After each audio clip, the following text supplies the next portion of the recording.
Olá a todos, dando sequência às nossas aulas e já terminando a primeira fase dos princípios, eu sempre vou repetir quando nós começamos.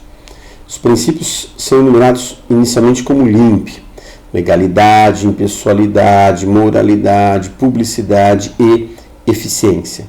Hoje, para nós terminarmos, nós vamos falar de publicidade e eficiência. O princípio da publicidade, em linhas gerais, ele significa divulgação oficial dos atos administrativos. Na Lei 97/84, que regula o processo administrativo disciplinar junto à Administração Pública Federal, lá no seu artigo 2º, no inciso 5º, parágrafo único do inciso 5º, ele diz o seguinte: divulgação oficial dos atos administrativos, ressalvadas hipóteses de sigilo previsto na Constituição. Então aqui eu já tenho um início, um esboço do que é o princípio da publicidade. É publicar os atos administrativos, sejam eles vinculados ou discricionários, salvo, obviamente, os chamados atos sigilosos. Então, a Constituição Federal vai nos trazer exatamente todos os atos, especificamente, que devem ser estruturados na sequência do princípio da publicidade. Então, está lá no artigo 5º, no inciso 33, o seguinte: todos têm direito a receber dos órgãos públicos informações de seu interesse particular ou de interesse coletivo ou geral. Então, a partir deste entendimento, significa que eu posso ter conhecimento de atos administrativos que dizem respeito à minha pessoa ou que dizem respeito às outras, desde que eu tenha interesse nesse segundo caso. Então, isto é publicidade de ato, isso é demonstração que os atos públicos devem ser claros, evidentes e dispostos a todos cidadão pertencente. E ainda na Constituição Federal diz o seguinte: são assegurados a todos, independentemente do pagamento de taxas, tá? Letra B, a obtenção de certidões em participações públicas e sequenciais, aqui nós sem lermos o artigo na sua íntegra, significa que a certidão enunciativa, ou seja, o ato enunciativo, aquele ato que declina o que está escrito, essa certidão nada mais é também do que um ato considerado dentro do princípio da publicidade, ou seja, eu tenho que saber o que consta nos anais da administração pública sobre determinado fato, construção de uma casa, se eu for no cartório de registro de imóveis, a retirada de uma certidão, o objeto e pé de um determinado processo. Isso são certidões. A sua certidão de nascimento, a sua certidão de casamento, que foram constituídos através de atos administrativos, de registros, de declarações, devem ser colocados a todos nós. E ainda seguindo o entendimento da Constituição Federal, conceder-se-á habeas data. Não vamos entrar no mérito, para assegurar o conhecimento de informações, ou seja, quando a administração pública nega ou não apresenta dentro dos prazos legais as informações necessárias para que cada cidadão tome as devidas providências que achar pertinente com relação àquela matéria, poderá adentrar judicialmente, impetrar uma garantia constitucional denominado habeas data. Também é, na verdade, um dos princípios inerentes da publicidade, é colocar a conhecimento para todas as pessoas.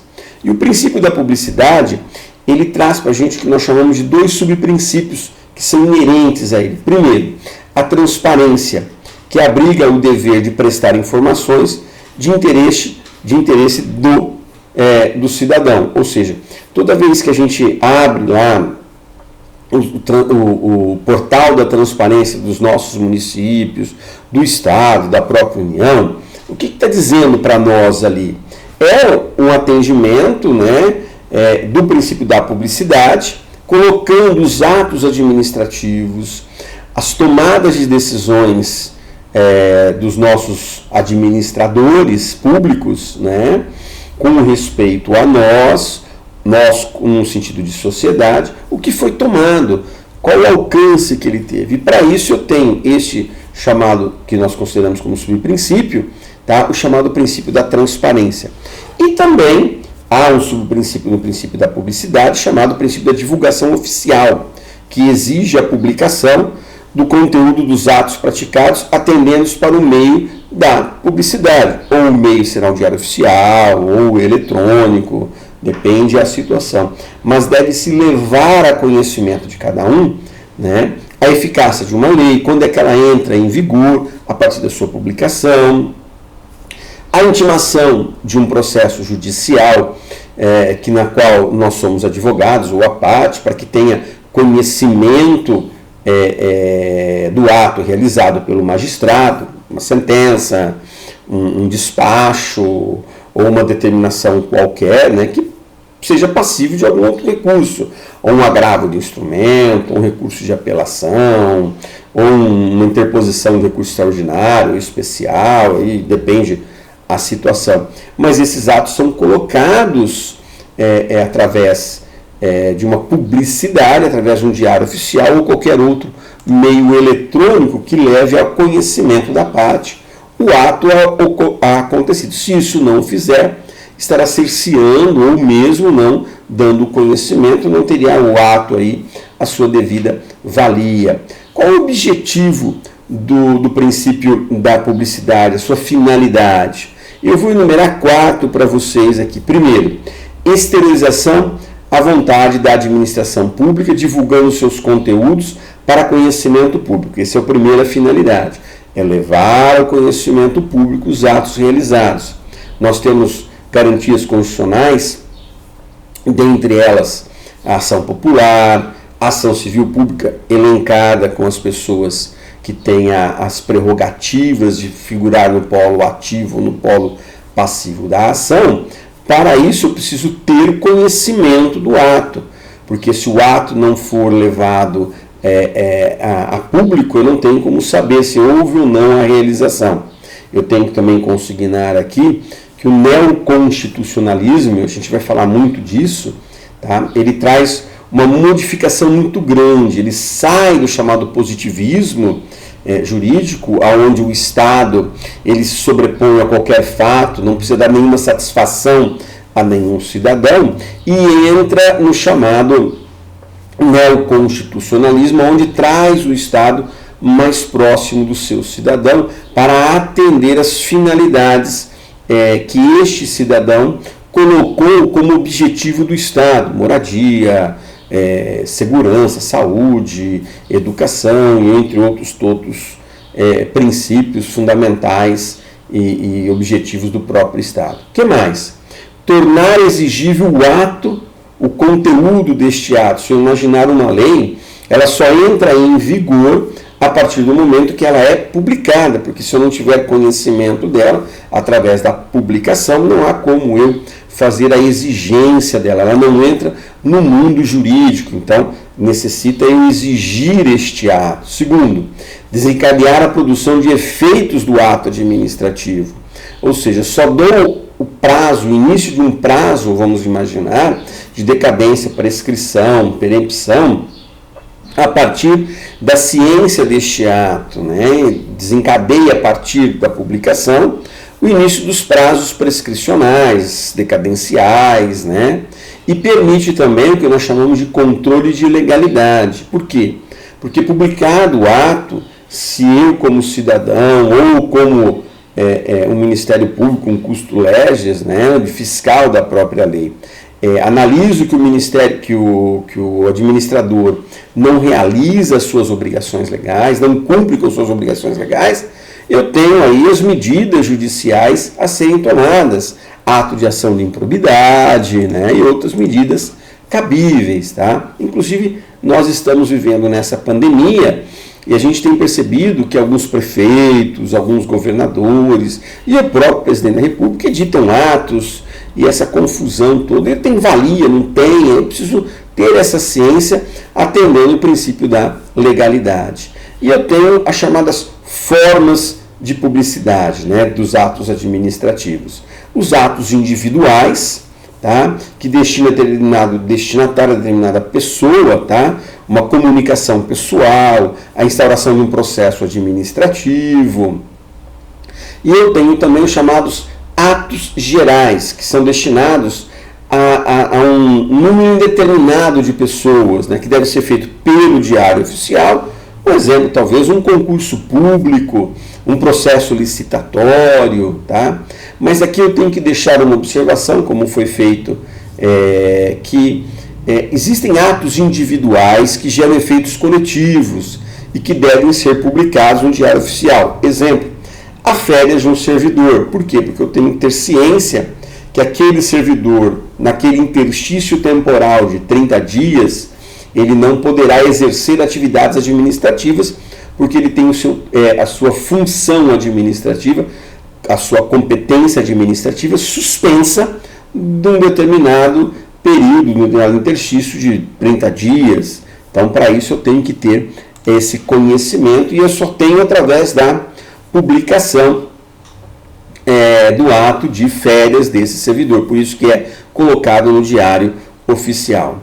Exceções à publicação. Todos os atos públicos devem ser levados, todos os atos administrativos devem ser levados ao conhecimento de todos? Não, nem todos. Eu tenho aqui algumas observações. Quando os atos administrativos dizem respeito à segurança do Estado, por exemplo, informações militares, o número de pessoas, o que os militares estão pensando, fazendo, planejando. Então, eu tenho uma segurança do próprio Estado. Segundo, segurança da sociedade, né?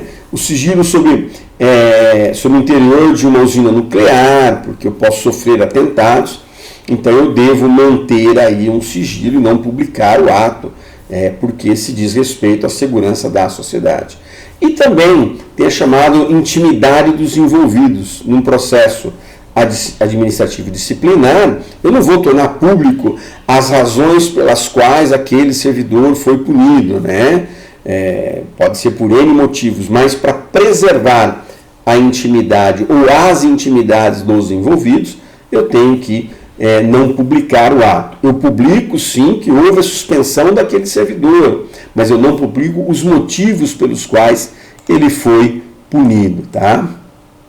Bom, falado do princípio da publicidade, vamos entrar no chamado princípio da eficiência. A reforma administrativa, tá?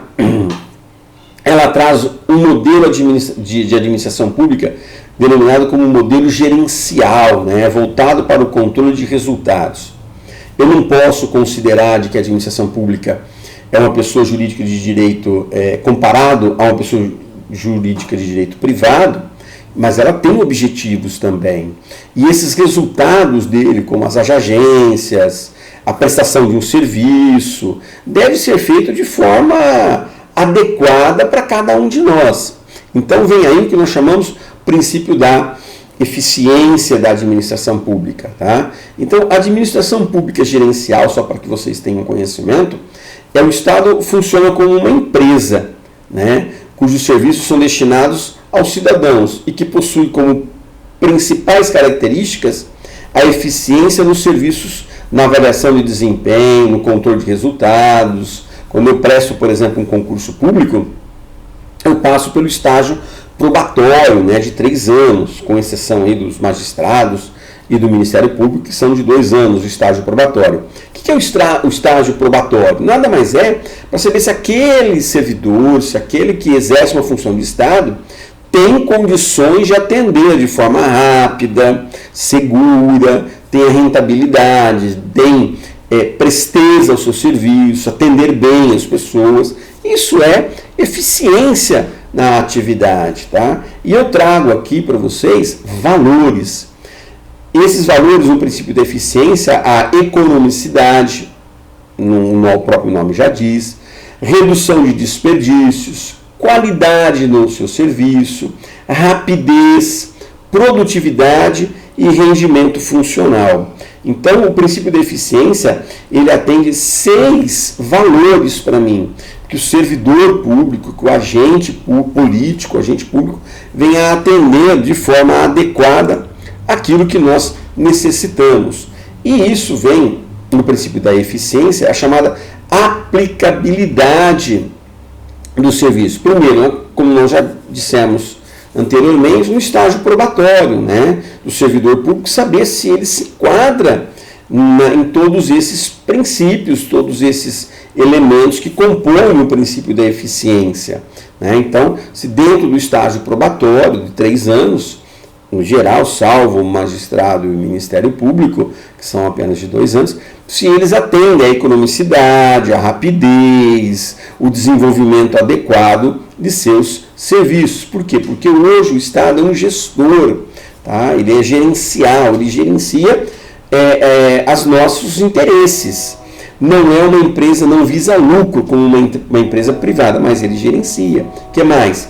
Contrato de gestão das agências executivas, as metas de desenvolvimento, duração razoável de um processo administrativo, não pode ficar de perpétuo ao bel prazer da própria administração pública, julgar quando entender necessário.